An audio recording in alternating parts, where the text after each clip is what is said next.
देखा गया है अभी एक जो फिजियोलॉजिकल रिपोर्ट्स, एक रिपोर्ट ये भी 2024 में ही छपा है, ये भी नया रिपोर्ट है।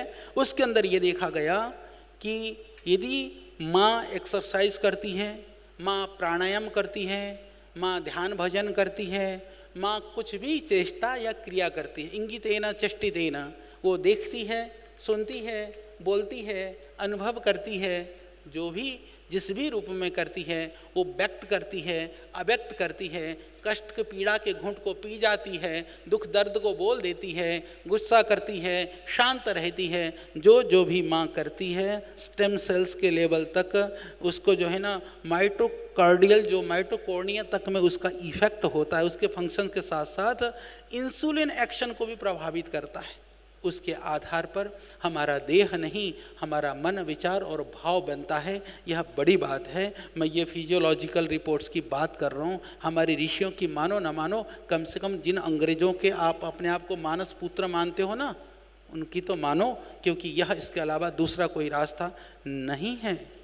और इतना ही नहीं, एक और मज़ेदार अभी जो है एक रिसर्च हुआ है, ये भी 2024 का ही है, 2024 में हुआ है। ये जर्नल ऑफ जो पीडियाट्रिक गैस्ट्रो न्यूट्रिशन के अंदर पब्लिश हुआ है। तो क्या पब्लिश हुआ है ये सुने, ये सारे हाई इम्पैक्ट के रिसर्च जर्नल हैं, 5, 6, 7, 8, 9 इतने हाई इम्पैक्ट के रिसर्च जर्नल हैं जिनकी मैं बात कर रहा हूँ। तो उसमें क्या पब्लिश हुआ है कि उन्होंने ये देखा कि माँ यदि संगीत गाती है तो बच्चा मुंह खोल करके रिप्लाई देता है। वो अल्ट्रासोनिक, आप नेट पे सर्च करना, वीडियो भी मिल जाएगा अभी आपको। कुछ जवाब देता है, बच्चा रेस्पॉन्स दे रहा है। तो वो संगीत गाने पर माँ संगीत गा रही है, पेट का बच्चा हंस रहा है, मुस्कुरा रहा है। उस बच्चे को पता है कि मेरी माँ खुश है, तो वह भी खुश हो रहा है। और देखने के लिए माँ ने सिर्फ जम्भाई लेकर के, मुख तो संगीत में भी खुलता है, जम्भाई लेने भी खुलता है, जम्भाई लेकर के देखा तो कोई रिएक्शन नहीं। उसको पता है कि माँ खुश नहीं हो रही है।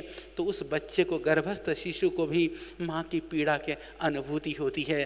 तो हम जब माँ के गर्भ में माँ की पीड़ा को समझने वाले हैं ना, पैदा होने के बाद में यदि तुम माँ की पीड़ा को ना समझ सके तो तुम्हारा पैदा होना व्यर्थ है। इसीलिए माँ की पीड़ा को समझने वाले भी बनो, और माँ की पीड़ा का असर पड़ता है ये प्रचारित करने वाले भी बनो। तो दोनों ही ड्यूटी हमारी है, दोनों ही काम हमको करना है।